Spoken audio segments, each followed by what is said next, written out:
Hello everybody and welcome back to Unite Mathcast, an insight into the objective and subjective mathematics of Pokemon Unite. Before we begin, this podcast is sponsored by UniteDB, the foremost authority on the mathematics and formulas hidden within Pokemon Unite. More on them later. Today on the Mathcast we have some guests, starting with our world champion Lazadin. Hello, I am tired. Our nerd Steve. Hello, me too, tired. Our content creator Breadbox. Yes, me. Tired? And of course, me, Math Geek. Hi. We at the Math Board believe that seeing the same image through different perspectives allow us to see a more complete picture of the truth. So I brought on three particularly unique perspectives today to talk about Pokemon Unite. Today's topic is basically catching up since the last episode. It's been quite a while, so we're trying to just get everything that we've missed since then. All the new releases, all the new changes, and we're just going to see if we can compact it all into a dense stock. And then I'm not going to let it linger for 3 more months. Sorry about that. So, hi guys. So where do you want to start for today? Oh man, when was the last episode? I forgot. Oh geez. Let me go look through our announcements, because I know I made an announcement for that. I think it was at the end of September. I think that when we did the month of Math Chord, we ended up doing one more, like a bunch of episodes, and then we just didn't. Was it September that was month of Math Chord? Yeah, September. We didn't do the September 30th episode. We were going to, but then it just kind of fell through. So we ended up going up to September 21st, the Emblems episode. So we've gone up to Dodrio. We haven't done Caesar onwards. Oh, wow. That's a lot. Oh, geez. So we have a couple releases since then, just a few. TLDR, I was right about Scyther from the start. Urshifu's broken. Is there any other Pokemon in there that was relevant? I forgot. Sableye. Oh, we'd pretend that one doesn't exist. I mean, Zoroark. The most busted but also saddest release ever, because they're just like, oh my god, how do I beat this? And then it was just like, it just beats itself, don't worry. It's so funny, because Zoroark was one of those Mons where it like on release people were like raving and ranting about how cool it was, and then like a day later it was like, okay, well, we're back to now vanilla. Usually it takes like a week or two before things kind of settle back down to we're no longer hyping about the Mon, but no, it took like a couple hours really. Mm-hmm. I mean, I think people were wrong about that, by the way. I maintained it was S tier until like its second or third nerf. And for the record, it still looks strong. Whether it was S tier or not, maybe. But people thought it was interesting. People thought it was fun, or it was neat and weird. Because it was. Yeah, I do think it was also kind of affected by the whole having to buy it with its skin for gems. That also killed it on release, I think. That's one of the reasons why it didn't last too long. $20. The conversation kind of pivoted. Sorry? $20. One That's for every iframe evolution. Yeah, I think that it could have been a bigger, like, on-release notable Mon that people are going to talk about for an extended period of time if there wasn't that, like, semi-boycott that existed, where a lot of people just said, basically, no, we're not going to, we're not going to do Zoroark, we're just going to basically all band together and say, no, that's, like, we as a group are just not going to pay for this, to let them know that this is crap. And I think it was reasonably successful. Yeah, I'd say so.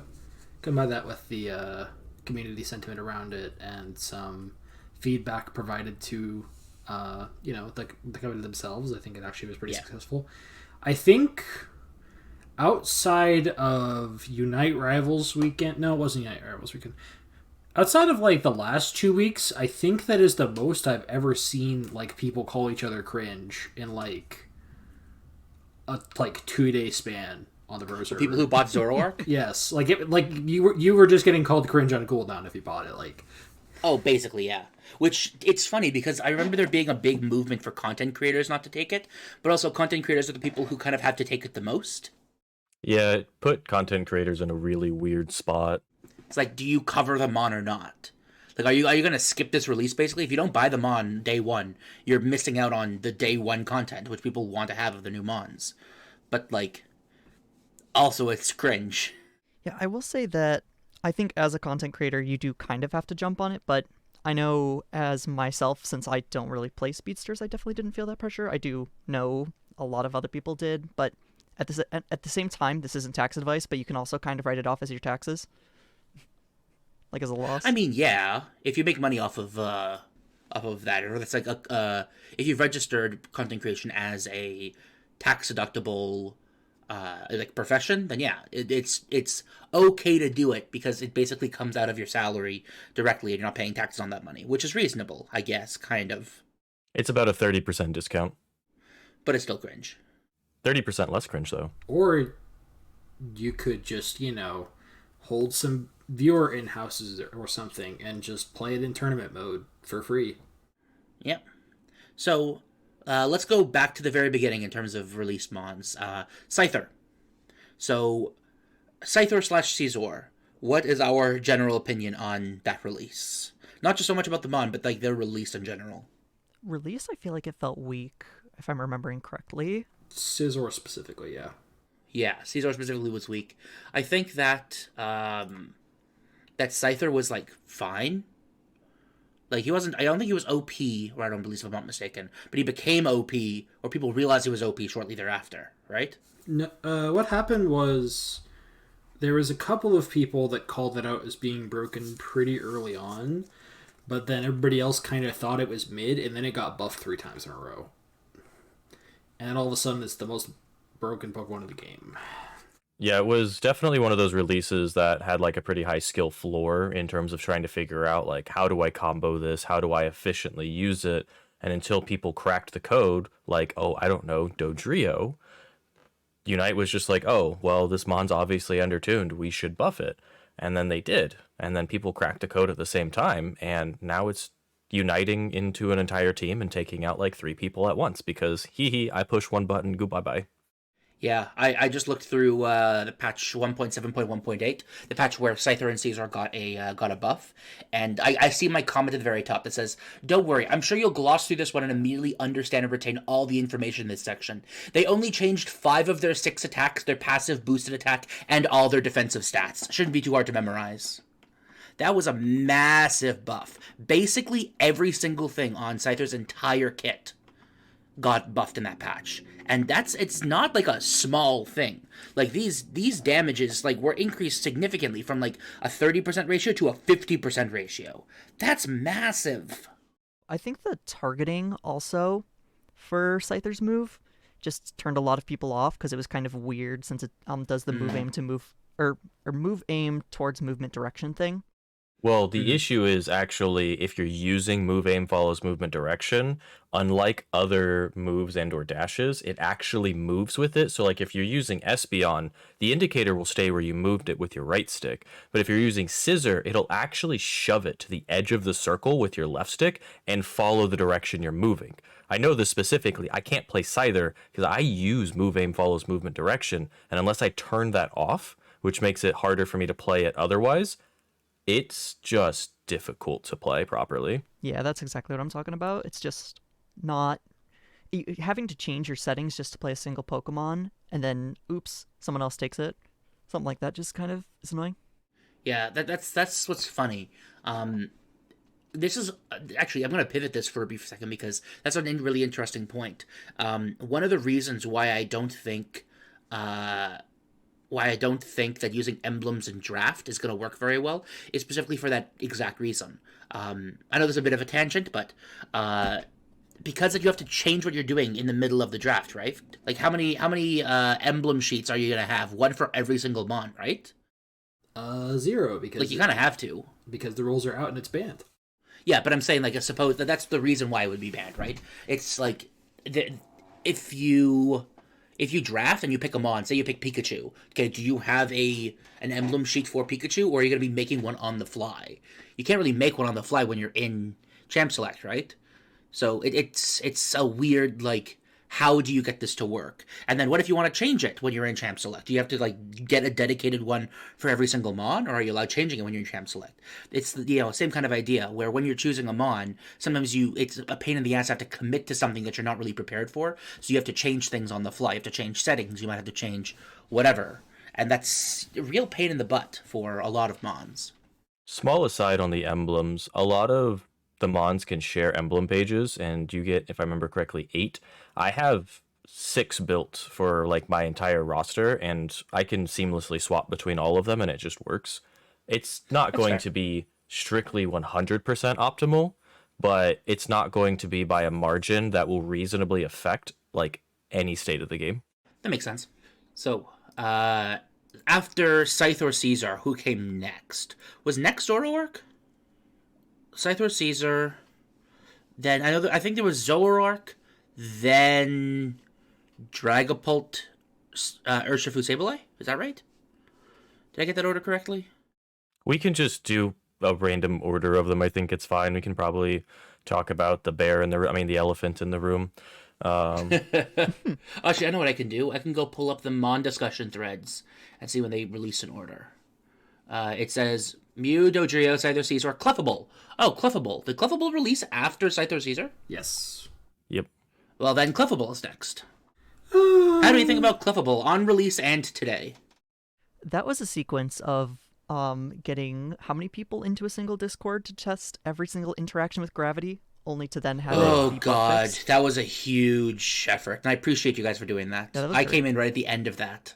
Clefable's interesting. They definitely tried to bring like a new style into the like supporter healer role, but they did it a little bit weird because they also gave it a pseudo, I wouldn't say all-rounder set, but if you go off by yourself, kind of, and that really hurt what they could do with its defenses in the form of like Draining Kiss.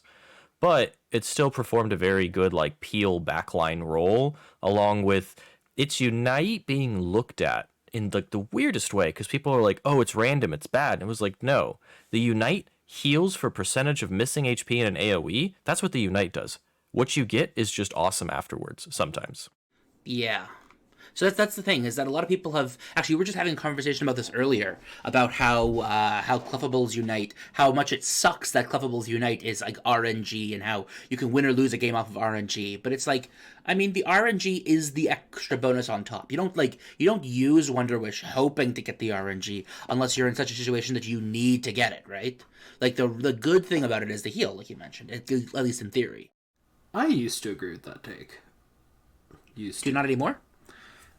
Because of the way that Clefable has actually been used by some people, like both on ladder and in drafts,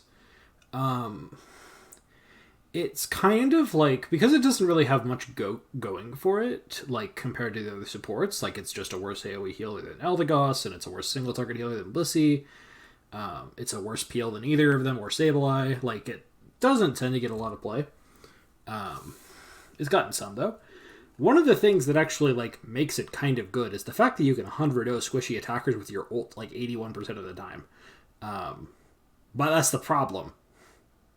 81% of the time. Like, if you roll block or you roll splash, your character feels really bad.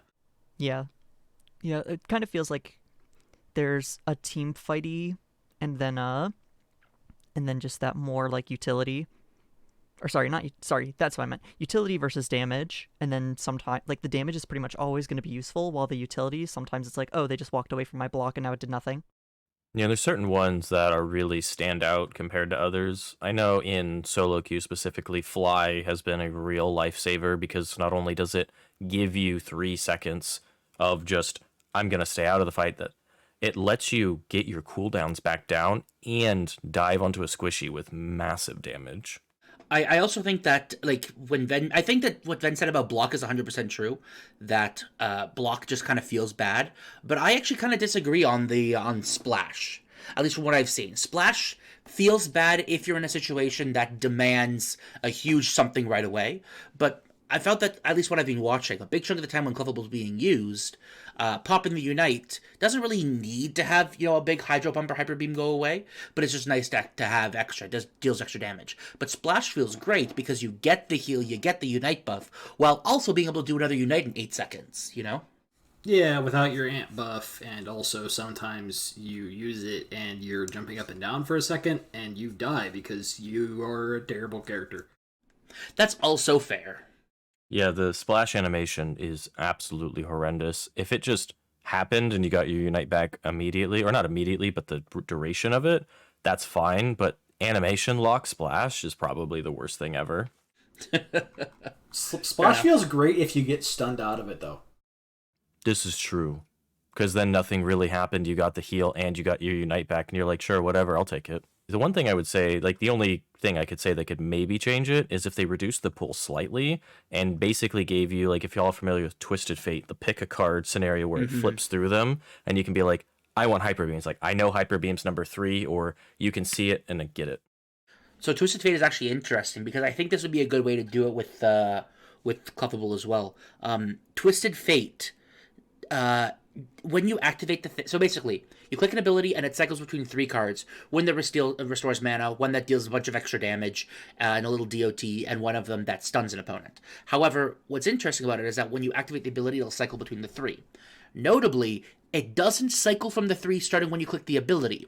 It's always perpetually cycling in the background, and when you tap the ability is when that whatever card's already active will come up. So it's tied to the in-game timer, which I think would be a really good way of doing with Clefable. Like, if you basically say every, like, half second, it changes to the next one, which is about enough time for humans to be able to react to it reasonably in a combat situation.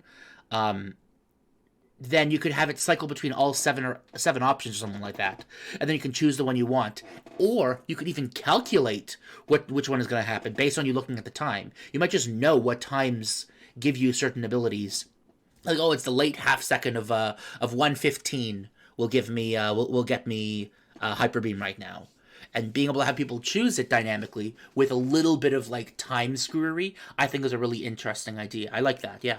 One more thing I want to mention though, the nerf to Moonlight's sound effects is the best thing they could have done.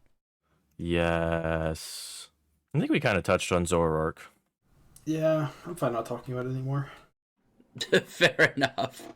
So then after Zoroark, we have the Goblin. Oh, the Say Goblin. I. Everybody loves the Goblin. This sure did get released. I think I would have been far more fine.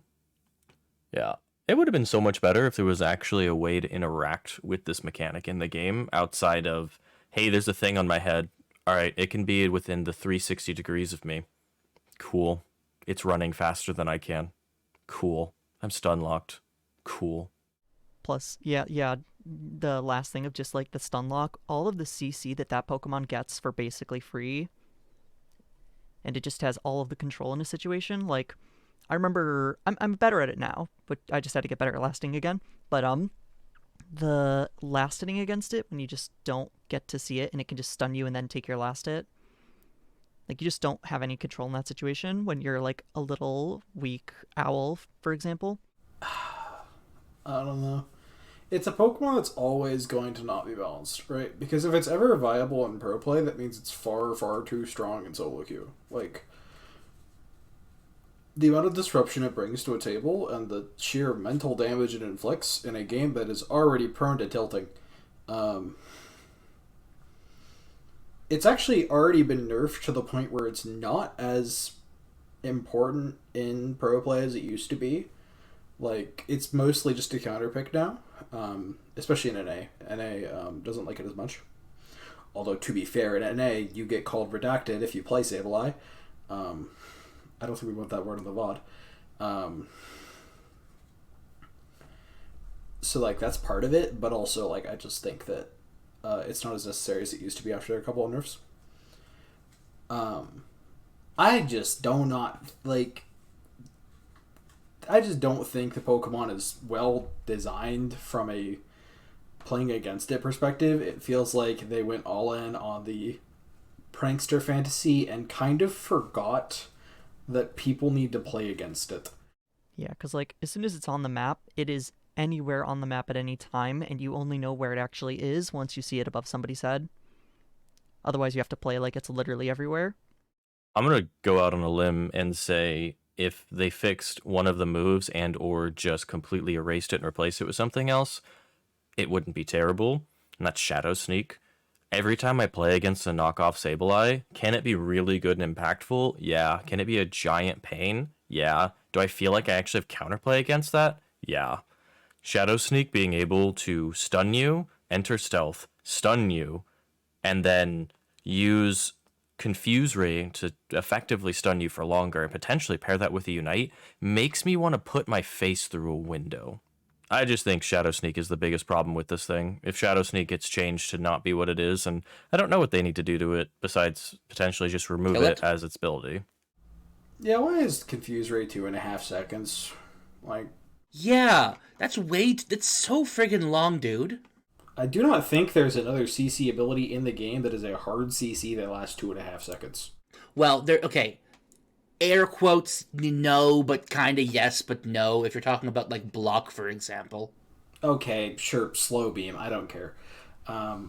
like block, slow beam, but like not the same thing. Not even Yep. close to the same thing, because both of those require you to be locked into doing something, right?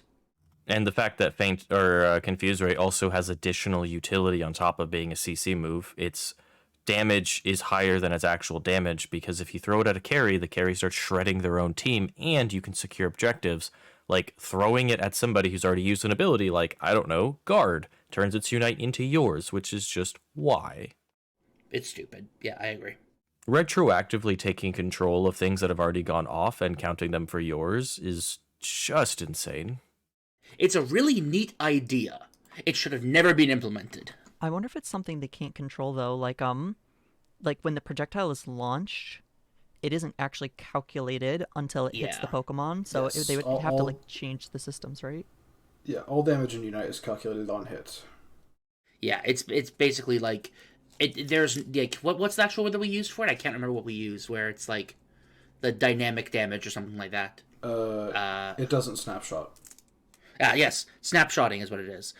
In a lot of other games, snapshotting, just for anybody who's listening to the podcast, doesn't watch previous ones, for example, means that when the ability is cast, there's a snapshot of what you look like at that time and what the damage will do, and then whenever the thing hits, that's the damage it does. Unite does not do that. Unite does the exact opposite, which is every single second. Even if you cast an ability that's flying across the map, and then somebody hits you with something that reduces your offensive stat, that ability that you cast 3 seconds ago will deal less damage. Which is just... I mean, kind of makes sense, but also leads to this kind of confusing crap. Yeah, I'm kind of curious if Sableye Confuse Ray probably is doing things that wasn't originally intended based off of the system, and they just don't quite know how to fix it. I mean, you'd It's have just incidental consequences, right? yeah. There's nothing you can really do about it because you would remove a lot of utility from a lot of Pokemon. I think there's like 100 things they could do to make this thing better in terms of not just being a giant nuisance, but at the same time, it's exactly what Ven said. It's either going to be competitively viable and a solo queue menace, or just kind of okay in solo queue and just worthless in competitive. I think that there's something to be said about like skill ceiling champions in general, where like if you're talking about anything that has a reasonably high skill ceiling, it will always be better in competitive than it will be in ranked. That doesn't mean it's going to be good in competitive, but it'll be better in competitive because the higher skill ceiling is going to be is going to be hit, or at least closer to hit, when you're playing in with real good players. Sableye doesn't have that skill ceiling. What he does have is the absolute lack of a difference between his skill floor and skill ceiling. So because of that, like, incredibly small, like, line, the only way you can ever have them both, like, sit in a nice place, or be in the same place, basically, is if Sableye's, crap. If Sableye is good in competitive, or in solo queue, anybody in competitive is going to eat it up because they're so much better at him than the average person that it's just going to be unfair broken. It's just like there's this imbalance about that's always going to exist whenever you're talking about competitive and solo queue. Like, I'm not sure if that's something that can ever be reconciled in theory. Like, if you look at any competitive game, Smash Bros is a good example. Ones that are champions, or what is it, like heroes that are characters, I guess, that are really good in competitive tend to not be good in casual because there's a stupid high skill ceiling. With a couple of exceptions of guys that have basically, that are just so flat good that they just work, They're just like, here's the exact amount of good they are. They're exactly this good in every environment. Therefore, they're going to be in that exact position in competitive. Sableye feels like it's that kind of like the ice climbers of Pokemon Unite. I don't like him. We can complain about this one day. So Just like having that much on a kit. I mean, we could complain about it. It's bloat. That's a good word to use, I think. It's just a lot, So after Sableye, we have Urshifu. I think Urshifu is hilarious. How I think he is the exemplary, the perfect example of a mon that's both simultaneously the strongest and weakest mon in the game. Zoroark still takes the cake for lowest win rate, I believe. I don't think it. Yes, not just win rate though. When we're talking about like how good Urshifu is and competitive, I think there was a patch. Not sure if it's like this now, but where our tier list had Urshifu in S tier and D tier. I think the draft of the patch had it in S tier and D tier. Okay, but we didn't actually put it out. Yeah, because we only have one Urshifu icon. That's fair. But Water Bear's alright. It's probably not D tier. It's probably C tier. It's just hard to play. The problem is, like, Kubfu is just such a shitmon. Like, it's actually the most useless thing on the planet. Is it Crustle? I'll check later. The lowest win rate bond, that is. I'll check right now. But like, Crustle took Crustle took the cake. Wow. But like, by comparison, Wicked Blow Urshifu is so beyond bafflingly strong that when I am doing reviews of games, if I see one side drafted Urshifu and the other one didn't, I just skip the first 9 minutes of the game because it is not worth watching. So you can say that Crustle is... So, yes, Crustle is the worst in the game right now with a 47.23% win rate this last week. I'd like to counter that by saying that Blue Shifu has a 42% win rate right now. I'd like to counter that by saying that I have almost a 70% win rate in solo queue. Obviously, it's just that not used properly. Yeah. No, I think the skill floor on Blue Shifu is so high, and the problem is you can dedicate time to learning, like, the Blueberry, and put all of this time into getting everything correct, and still kind of just be, like, Mid. good, decent to sometimes fairly good, depending on who you're up against. Because there are some matchups that cannot play into Blueberry. There are some Pokemon that it absolutely demolishes. But if you're in a matchup that it doesn't excel in, then you're like, why am I playing this? Or you can be like, I chose the other side. What'd you do? Well, I looked at their carry. Yep. I united. Yep. Didn't put any more inputs. Yep. They flew into the air. And they were dead. But there was somebody standing next to them, so they also just kind of died. It was an accident, but it worked out real good. Like Lucario vibes where you try to target somebody with something, and then there was somebody else in the bush behind them, and you accidentally kill them as well. Yeah, except Wicked Blow actually hits multiple targets, too. Boggers. Yeah. The fact that Wicked Blow has more text than the entirety of Blue Shifu's kit probably leans towards why it's probably too good. Like, there's a character in League, I know I draw a lot of these parallels, that basically has Wicked Blow as an ability, but it's locked behind so much more and doesn't give you damage reduction. It gives you a shield, a very temporary, fleeting shield when you use it, but you don't just stand there and you're like... about Vi? Set. No, I'm talking about Set. Oh, you punch Set enough times and he Kamehamehas you just like Wicked Blow. Yeah. But he has to take a set amount of damage, and he doesn't get damage reduction. He just gets a fat shield that disappears very quickly. And it's the indicator for it shows way earlier, and you can't just hold it in fucking place for like a year. Correct. And it doesn't have a giant missing health component. Yeah, it's not an execute, and there's a very limited window to use it. So it's very easy, it's very telegraphed. Whereas Red Shifu's is very telegraphed. It's telegraphed that it has it the entire game and you're going to die. Yeah, Surging Strikes is like, it dashes and hits. And that's it. And then Wicked Blow is like, let me just grab. The entire Surging Strikes ratio is like a 770% ratio. I mean, that's if you hit absolutely everything, right? Yeah, just get good. Because you could hit, 3 times, including one being a crit? And then you also get a boosted attack afterwards. So what is it? Let's see. It'd be 89... I say 770 because I did it already a while ago. Yeah, it's a little... It's 700% because the boosted attack is 150%, so you get 450 from that, then you get 0.89 times 4. Or hear me out, what if I just clicked on you and then held a button? Yeah, I mean, yeah, no, that's You mean, yeah. Yeah, pop, you mean? The pop bug? And that's why you play Red Shifu. Also, the Flowing Fist Unite, you don't ever press the second part of it because it kills you. It, like, you get quote-unquote damage reduction, but it locks you in place for so long, and it's bugged, that Blue Shifu's Unite reads, give me movement speed, give me CDR, give me a shield. And pretty numbers above my head. That's really funny, actually, how people will intentionally forego the final hit, or the final activation of Flowing Fists, just to avoid that. Yeah. I only use it about 30% of the time. Half the time, if I'm using it, I use it as a gap closer. Like, I'll hit it, and then I'll immediately use it to gap close onto them. The other problem is it pushes them away from you twice, on activation and at the end of the hits. So it actively keeps them away from you. Whereas Red Shifu is a dash that travels across the world. And don't you dare try to hit them when they're near a slightly angled wall. Correct. Yeah, just shunt them away. Whoopsies. And then they can just walk, and you keep playing your animation, and you just feel like the world's biggest idiot. Yeah, Flowing Fist, the actual Unite move, needs a massive rework.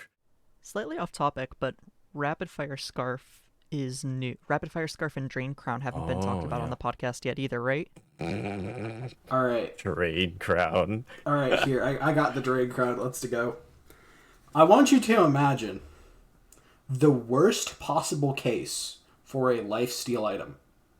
Like, the worst possible case. And then somehow make it worse. That is how bad Drain Crown is.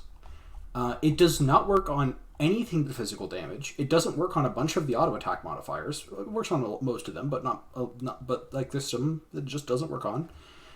It doesn't work if you do damage to shields. It's only 10%, and you're giving up an item slot. Like, it is legitimately the worst item they have released since launch. It's debatably in the same tier as Leftovers. And for those that don't fully quite understand the math behind Drain Crown, most of the characters, when you see them at the end, especially auto attackers, and you're like, oh, I did 100k damage. If literally all of that was from Drain Crown, it healed you 10k. That's awesome. Probably closer to 40 to 60% of that was from Drain Crown. And then you ask yourself, why wasn't I playing Focus Band? And then you move on. In games where you only do 40,000 damage and half of that is from autos, you maybe healed like nothing. But, like, I've got this character that has a really high auto attack damage, but it's all, like, you know, like, hey, here's this really cool potential use case, Tyranitar, where it's like it does a bunch of auto damage and it's not reduced by defenses, so you can get a lot of heal. Nope, doesn't work. True damage, doesn't work with Drain Crown. L. I actually did the math. One of the characters that had the best possible use for it outside of ADCs was actually Blue Bear. It's kind of funny. I posted this in the Mathcord contributor chat. And I had a game. I healed 50k while doing like just over 100. And I had jokingly put on Drain Crown for funsies because I was like, why not? And then I was like, that's a lot of healing. I was like, wait, let me do the math. Only 50% of the bear's healing was from autos, which means 10% of the healing that I accomplished was from Drain Crown, which means it would have been better as any other item in terms of healing. 5k of the 50,000 that I healed came from Drain Crown, potentially. So it's a really good item, is what you're saying. Best item in the game. A part of me sometimes would almost run Leftovers, because at least out of combat it has utility. Ooh, we can talk about Leftovers a little bit later too. There's some spice I've been hearing. I remember watching you post the screenshot, and my initial like gut reaction was, this is going to be awful. And then I read your full report, and I'm like, wow, this is somehow even worse than I possibly thought. As I kept doing the math, I was like, how is it getting worse? I have seen so many memes regarding the Scarf and Drain Crown being released at the same time, and people being like, oh man, this one's so broken, and it being kind of the exact opposite.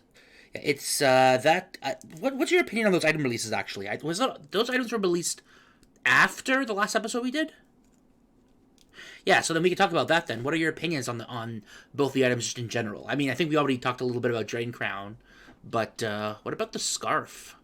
I think Scarf is single like the my favorite item that they've released in the game to date. I definitely don't run it on damn near everything I play, like Zarina and Blue Shifu and literally everything else I play. But it's like It's a decent. flavorful item. It's got a good uptime without feeling overpowered, and it kind of let ADCs have like little spikes of power, but there's counterplay to it because it expires. That's fair.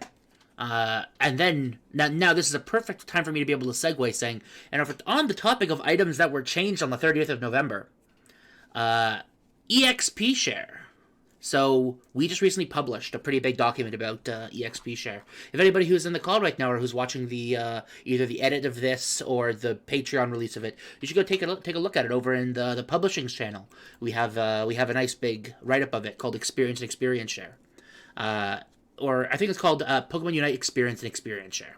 And by big write-up, it's not a lot. It's a big write-up that talks about all the little specifics and niches of each circumstance when playing with EXP shares and EXP in general.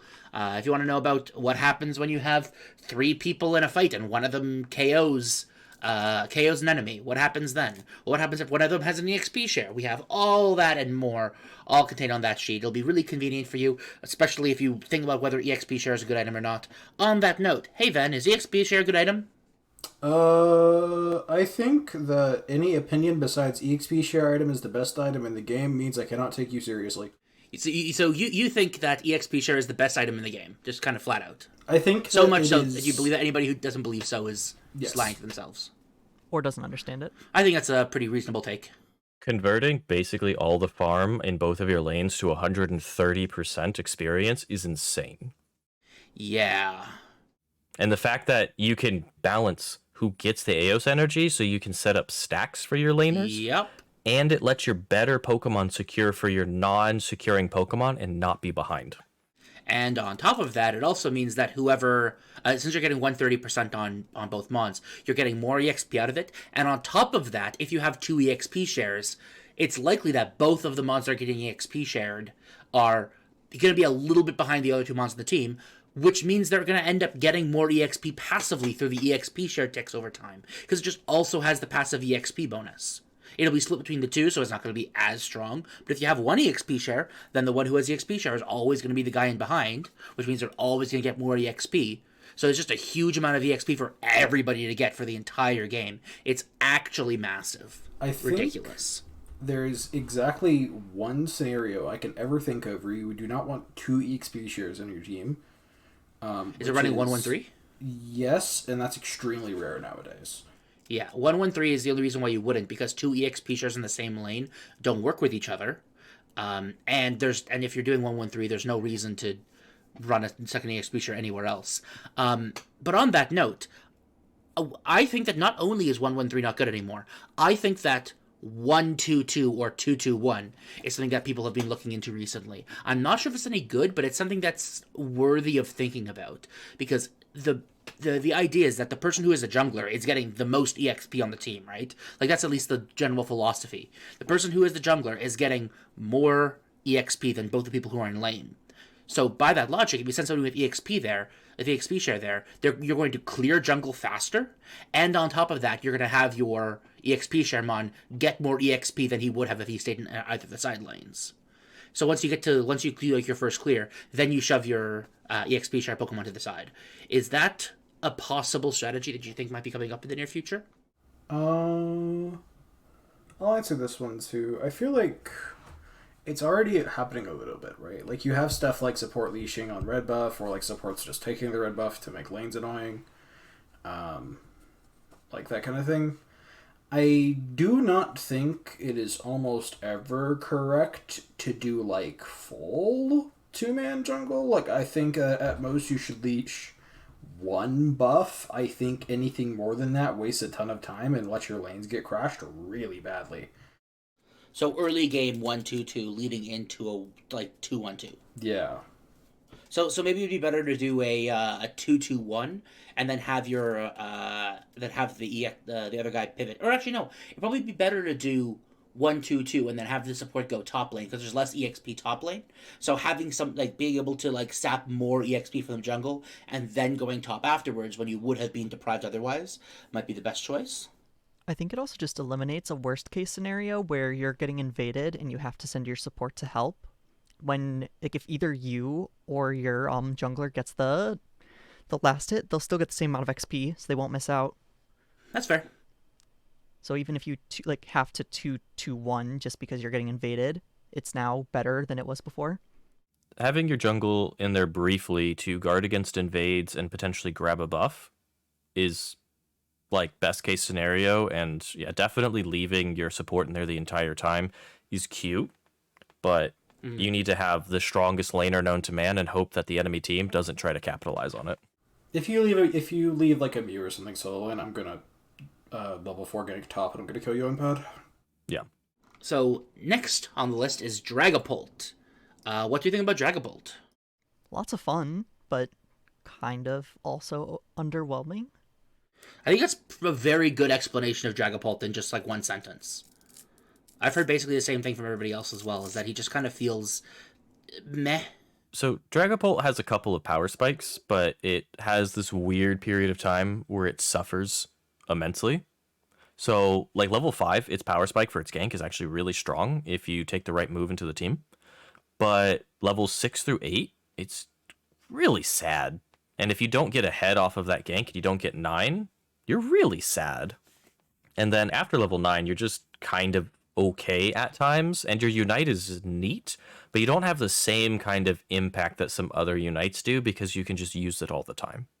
Yeah, and your Unite is the only source that you have for like any kind of percent HP damage. Like pretty much do all of the physical attackers have either a max HP or a missing HP just on their autos? On their autos? Like their boosted autos, or like as a function of just pressing the A button? Yep. Do they all have a percentage max HP thing? What? Yeah, they do. Well, Gren has percent Desi. missing, but Desi doesn't. Current on Absol Razor doesn't. Well, no, we're talking about like ranged Attackers. auto attackers. Ranged auto Oh, attackers. really? Oh, sorry. Like so, like attackers. Desi Like, doesn't basically- unless you're playing the actual ADC build, in which case it does. Yeah, Gren has 5% missing on its boosteds, and Cinderace does percent maximum after it ticks its passive. Does Decidueye? Yeah. No, Decidueye Decidueye does has it by virtue of muscle. by virtue of Razor Leaf too. Okay. So you just don't scale. Like, if you fall behind, it's just so much worse. Yeah, and then Razor Leaf Plus gives you it. Okay. I mean, do you think muscle is an item that Dragapult could take then, if you need a little bit more percent? No, you always do. Like your 3 items are locked. So then, yeah, Dragapult has the same thing then, right? I guess what I'm trying to get at though is not like if you fall behind, you just lose a lot of damage output. Like max HP just scales with the enemy team, or missing HP just scales with the enemy team, and not like having to take an item to do that. Like every other Pokemon also gets that item on top of their other thing, is what I'm trying to get at. Yeah, and Desi doesn't need it necessarily because Spirit Shackle is going to hurt at basically every stage of the game. And then Dragon Breath and Shadow Ball, neither of them feel incredibly like I'm excited to have them. Dragon Yeah. Breath griefing your DPS is definitely a thing. Not sure why they made that decision. That was a little silly. Could get like a Charizard type buff where, like, I mean, I guess Charizard's was being Ooh. able to move at the same time, but if you could keep autoing while your Dragon Breath goes off. That'd be really nice, yeah. Yeah, it's that and the animation lock in Dragon Breath that makes it difficult, because if you don't preemptively use it as a slow zone, sometimes you trying to use it for utility just gets you knocked out. It's only really good as the fastest way to charge your boosted gauge. Which that's a kind of lame use case, right? If you hit multiple enemies at the pit, it can keep it up, but yeah, it's only okay. And Shadow Ball doesn't really heal you much, because it's like, woo, 10% max HP, but for Dragapult, that's, I don't know, at level 15, 550 health, it's not helpful. Well, that's basically everything then that we've gone through since release. what else is there to chat about? You said that you wanted to chat about something specific, then? About, Oh, yes. So in the... Oh man, how do I start this topic? So many of you are aware that I've been in and out of pretty much every single staff team of every major Discord server in all of Unite. It's a bit weird. I've come back to AOS Frontier staff as the owner. We will be doing a full relaunch of the server, along with complete new rebranding. That will be starting on Monday. There's going to be a lot to that, and we're going to have many talented content creators helping us. There's going to be in-houses, there's a tournament, there's it's 1.5 million things. We've got basically everybody on board. The whole point of the entire project is trying to build a better future for the competitive Unite community and trying to make sure we're all acting through a united front. So stay tuned for details and be sure to check that out when it comes out. Actually, 2 of the content creators that are going to be helping me with that are in this very call. So, who? It is... Who, Ven? You got to tell us more. You can't just give us that little tickle there and say there's 2 content creators in this call. We're gonna be helping. We have so many. Yes, there are 4 people in this call, and one of them has already said their intention, and one of them is not a content creator. We are in the math court. I think people can do math. I'm pretty sure it's Ven and Krill, actually. Yeah, probably. Correct. 4 minus 2. Yeah, there you go. But yeah. But yes. Excited to see the future of that. Yep, that'll be debuting. Like I said, the server will be basically closing down to just 1 channel on Monday. 3 channels, but 2 of them are announcements channels. And then on Tuesday it'll be fully relaunched. And we will be announcing more events starting from there. Are you gonna make a banana channel like we did? Good question. I think as the kids would say. Instead of having general, just make a channel just called Banana, and then just give no other context. That's the only channel people can post in the meanwhile, and then just see what people do over the 20 minutes that takes, or however long it takes to redo the server. I mean, if there's one thing I've learned about Unite players, is that they have no capability of reading channel names. There's a channel called Drama that currently has over 1,000 messages of relationship advice in it, legitimate relationship advice, and I don't know how to feel about that. Relationships are drama. Why is there a drama channel? What is? Oh, it's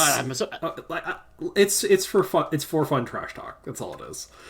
Okay. Yeah. Every day I look back at the math court and I'm like, I'm pretty glad with the on topic and off topic things we have here. The only really on off topic things we have is a general channel, a non-Unite Pokemon channel, and an off topic channel. Basically everything else is at least somewhat Unite adjacent.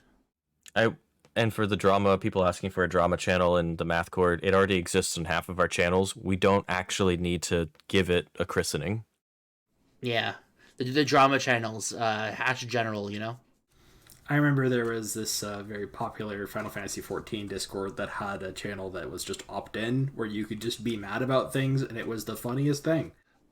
In the Arknights subreddit, there was a Assault Farm channel where you'd be able to just post whatever you like that made you feel crappy or salty.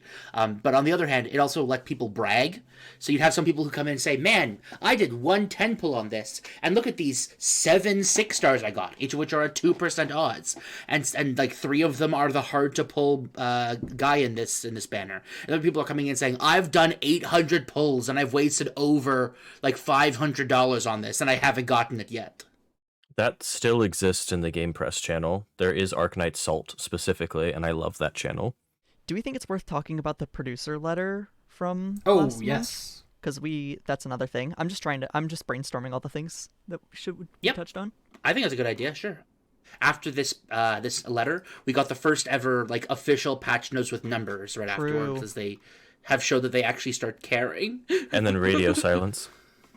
No, not radio silence. We've been getting things behind the scenes at least, we've been trying to communicate with them more effectively and telling them about the changes. That's like letters under the tables compared to radios. Well, that's the thing, is that whenever there's problems, people can come talk to the radio tower. You might not always get a call back, but it's going somewhere, Yeah, I mean, this one was pretty exciting. I mean, they tried to explain like how they're trying to do matchmaking, and it overall makes sense, especially with their focus on trying to actually make the game pop faster, because waiting 15 minutes to get a 10-minute match is just not great. Yeah. I think that one of the things that they showed here, that 81% of games are evenly matched, is really interesting to me. Because a lot of people have talked about like how like, oh, it's so crap that we're getting matched blah, blah, blah, blah, blah, like this. But if you're looking at these and seeing what the difference in MMR is for these games, they look, it looks pretty okay. 10% is, like, 20% is still quite a bit, but it's not as bad as you might hear people say it is. I think what's also interesting is it specifically mentions teams MMR and not teams rank. Those are words that they've specifically chosen to use. MMR is the hidden ranks that's hidden behind everything else. Well, they put it in parentheses as win rate. So no, below that, the win rate is is saying like the difference between them of MMR means that you're probably going to have a difference of like 50-55% win rate between those teams. You're not going to have like a huge discrepancy until you reach beyond 240 in that average MMR difference. Once you have somebody who's like 240 MMR difference than another, that's like a 55% win rate versus 45% win rate advantage. Yeah. This is how I read it. And them keeping this like proprietary and not actually trying to send it out is on the whole smart. Like, people can speculate and get upset, but at the same time, like, if they released what their actual formula was, then people would legitimately find ways to be upset about it that weren't rooted in logic and reason. Because somebody who's trying to make an argument that isn't rooted in logic and reason can't be reasoned with logic and reason. Yep, that makes sense. It's the old adage. You can't logic somebody out of a position they didn't logic themselves into. Pretty much. So our whole point of the math court is to essentially only use logic, so people don't end up accidentally non-logicking themselves into positions. This is a good place to be in general. So yeah, I think that the producer letter was really good, introducing the matchmaking and how it's much more balanced, and they have a new producer, which is really cool. And then we got right afterwards, let's see if I can find it. There they were. Thank you, Evo. Evo, you're a legend. But yeah, the values here aren't like all exact, but like the cooldowns being listed very explicitly. The additional damage reduced by 25% means, okay, we have an idea of what we're looking at and we can get the more specific. More specific values ourselves. It's not exactly everything that's necessary, but it's enough that means that we have such a huge leg up in terms of what we're looking for, and it just saves so much time and effort to know what is exactly being changed and in what capacity. And so far, they haven't missed a note yet, but it's only been once. So I mean, okay, have you seen Cinderella's Powerball?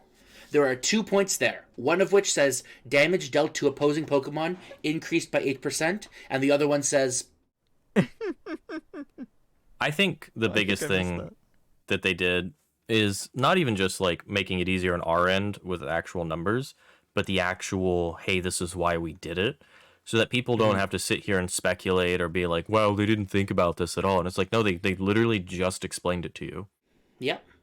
The Duraludon Dragon Pulse, like, nobody knew exactly what they meant when they said additional damage from damage markers reduced by 25%. Like, eventually it made sense, but at first we weren't sure if it's like, is that like all of the markers themselves, or is that just the missing HP damage? And then it was just the missing percent HP. that's kind of par for the course with Nintendo patch notes, though. Like, you do have to get your translator out. Like, they just sometimes use words and you're like, I don't know what that means. And honestly, I think this is fine. And before, we had basically nothing to go off of besides cooldown changed. Being able to like see that it's being increased by this much, or getting an idea of roughly what is being changed in what way, is just such a huge leg up. Again, it isn't everything, but it's like quite a lot and really nice. I love it when Gengar's Fairy Frolic gets adjusted. On purpose. Oh yeah, I forgot about that, yeah. It's also interesting they actually use a little bit more jargon, like MOBA jargon recently. Like nerfed Yeah. is featured in the patch notes as a real word. And one of the surveys used lane as opposed to path. Yep. Has been nerfed. Trying to force jargon only to realize it's not happening it's a good time to pivot off of it. There's some jargon that I think is okay. Like, I think that, for example, them trying to stay away from the word alt or ultimate, and then trying to pivot into the word unite move, I don't think it's that bad. I think that's an okay thing to say. Likewise, when people are talking about dunks or whatever, I think that's fine to use that as a terminology, whatever. But, like, trying to fight what has been the terminology in every MOBA since the dawn of history, talking about lanes and things like that, you can't, you're not going to be able to win there. You can't beat auto attacks or basic attacks. Like, those are the two things that you're going to be calling them. Anything else is not going to work. Boosted attacks, go for it. If you're trying to call like moves different things, abilities, like it's gonna get a little Like, weird thing. the less amount of syllables it takes to say something, people will use. Like, oh, they use their ability, they use their move. Me score. I will never call auto attackers. I will call them right clickers, even though there is no right clicking in this game. You cannot stop me. A-pressers. ADCs. They're ADCs forever. They're A-pressers. Yeah, ADC is what I go for. Even though there's no attack. Actually, no, it is attack damage. Yeah, it's called attack in this game. It's special attack that's not in other games. But yeah, like... ADC? It's ADC. It's attack damage carry. It's just an easy thing to use. It's also a nice, convenient catch-all. People know what they mean. Evo bring up a good point. The term spell vamp. The terminology for like We're not doing vamp this. and We're not doing this. oh no I'm not going to go into it. I'm just going to briefly mention the history and then not go down the rabbit hole. But like the different terminologies for like lifesteal and vamp and things like that. There's a lot of different words that exist in different MOBA communities about what does it mean to deal damage with a certain thing and then to heal off of it in various ways. And the different terms are far and wide. League uses some, HOTS uses some, Dota uses different ones, Unite uses different ones, and there's been a whole like debate over which one we should be using, if any of them. Because, yeah, like, spell vamp means something very specific in Unite, because, like, Pikachu's boosted attacks count, choice specs count, but, Razor Claw does not count towards lifesteal. Yeah. So, like, making those distinctions is very important. We have that all notated somewhere, right? Is that, like, in the FAQs on UDB? Which one's the terminology? Like, how the different... Good question. Gaining life things. I don't think they are. Cool. I just Let's did do a that at some brief point. look. There's not at all. No, because I remember us having a big argument about that and never coming to an actual conclusion. Yeah, because Evo and I will never see eye to eye on the spell vamp point, so it just never gets done. And we're not going to go into the arguments that each of us have had, but I would love to sit aside and just say, let's just get together, Ven, Evo, myself, and like somebody else, and then the entire episode will just be what words should we use for each of these 4 different things, and that would take up the whole 2 hours. I think as long as we define them clearly and, like, how it works in game, the actual terminology will matter less. The problem with that is that is an idealistic way to understand that, which I appreciate. However, the problem is that when it comes to terminology, there's going to be an edge case that people understand or don't understand that is going to cause the community to split. And some people are going to say, yes, it's this, and no, it's not this. For example, if way back when we made a thing that for what I like Pikachu's whatever, and it says, oh, we're going to make this ability to say when you deal special damage, you heal off of it. And we'll call that Vamp or something. And then later on, there's some guy that has, oh, whenever you deal any special damage of any kind, including with your items, let's say the other one didn't, including with your items, that counts. Okay, well, is that Vamp? Does that guy have Vamp on his kit? Well, it's different because this one counts with items, but this one doesn't. So do we need different terminology to say that, or do you just say it's the same thing, but this guy has a bonus, or is it the same thing, but this guy just is missing something, but people just have a different disagreement on what... It is just a mess. Yeah, that's fair. Absolute mess when it comes to, like, broad catch-all terminology in general. I wish we could call forms of crowd control the same thing and have it actually mean that they're similar. But as we figured out while working on the tenacity sheet, multiple types of crowd control that are literally labeled the same do not work the same. Yay! Oh gosh, wait. We missed talking about Dreepy's passive and how it does What all this, passive? basically. The Dreepy doesn't have a passive. Because there's only like 2 debuffs in the entire game. Yeah. There's 3 of them, but reducing the infinite duration debuff by half means it's an infinite duration debuff. Because if any of you have done calculus and you've actually gotten to play with infinity, if you multiply it by 1/2, you still see a squiggly line. But yeah, when it says debuffs, if you're playing Dragapult and you read its passive and you're like, that's super neat, just understand that it's not and you don't have a passive. You're You have really a passive great. against level 3 Cramorant, and that's it. Yes. You are the bane of Cramorant, who loves using Feather Dance. It uses Feather Dance and it wants to see that icon on you, but it just doesn't last long enough, and they just quit the game. You need to find that Cramorant and play against them all the time, and that's what you do with Dragapult. It's also fantastic against Gibble. Until Gibble Okay, auto yeah, but attacks like you. Gibble. Gibble has arguably like one of the strongest like 1 through 4s. You don't 1v1 it. It's funny. That's really funny. So, I think that's a good place then to call it. Is there anything else you guys want to talk about for this episode, or do you think that this that it's good? That's everything I can remember. Yeah. $50, Well, then- $50 Pikachu skin.